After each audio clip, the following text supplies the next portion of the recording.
ایک شخص آیا اور اس نے کہا کہ میں یہ جرم بھی کرتا ہوں، چوری بھی کرتا ہوں، میرے سے بدی بھی سرزد ہو جاتی ہے، میں جھوٹ بھی بولتا ہوں۔ اس نے کہا میں سب چھوڑ نہیں سکتا۔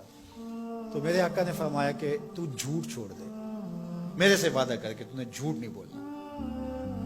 اس نے کہا ٹھیک ہے، اس چیز کا میں وعدہ کر لیتا ہوں۔ اس کا یہ مطلب نہیں ہے کہ باقی چیزوں کی اجازت اللہ کے محبوب نے دے دی۔ یہ حضور کی تربیت کا طریقہ تھا، مربی کو پتا ہے کس طرح تربیت کرنا۔ ایک صاحب آئے، اس نے کہا حضور میں اسلام تو قبول کرتا ہوں لیکن نمازیں 5 نہیں پڑھ سکتا، نمازیں 2 پڑھوں گا۔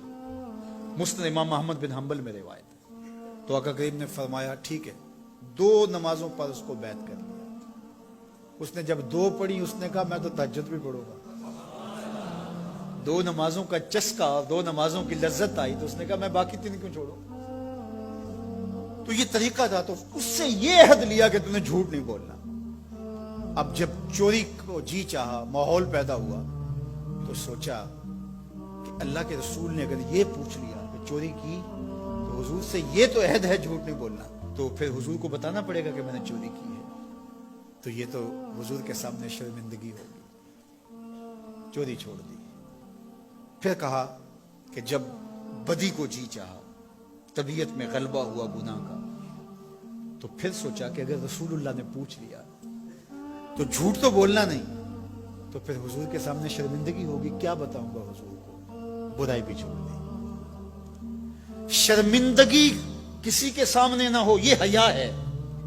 جب حیا کسی کا پیدا ہو جاتا ہے تو پھر اعمال میں اعتدال پیدا ہو جاتا ہے، اعمال میں خوبصورتی پیدا ہو جاتی ہے، اچھے اور صالح اخلاق نصیب ہو جاتے ہیں۔ اس لیے ہمارا دین ہمیں حیا کی تعلیم دیتا ہے، بڑوں کا حیا اس کی تعلیم دیتا ہے۔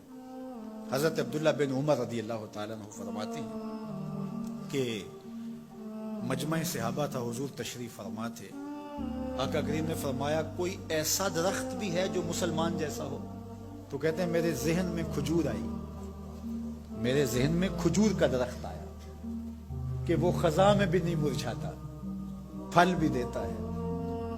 لیکن میں نے دیکھا کہ حضرت ابو بکر خاموش بیٹھے، حضرت عمر خاموش بیٹھے، انہوں نے کوئی جواب نہیں دیا۔ ان کا حیا کرتے ہوئے میں نے بھی جواب نہیں دیا۔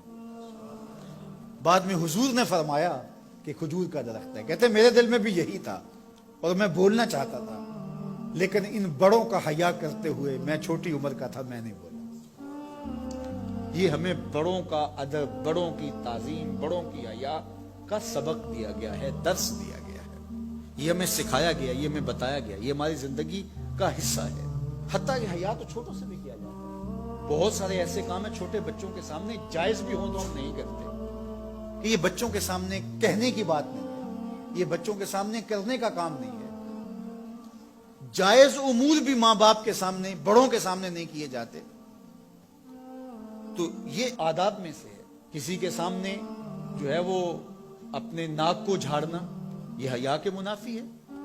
کسی کے سامنے زور زور سے کھانسنا، اگر اس طرح کی ضرورت ہو تو آپ باہر اٹھ کے چلے جائیں یا اس آواز کو دبانے کی کوشش میں لگے رہیں۔ اس طرح خروج ری ہے، بندہ مجبور ہو جائے تو الگ بات ہے، ورنہ حیا کا تقاضا یہ ہے کہ مجلس کے اندر موجودگی میں اس سے گریز کیا جائے، حتیٰ کہ اس کی سمیل پھیلے اور دوسروں کو تکلیف پہنچے، یہ بھی حیا کے منافی ہے۔ اللہ اکبر۔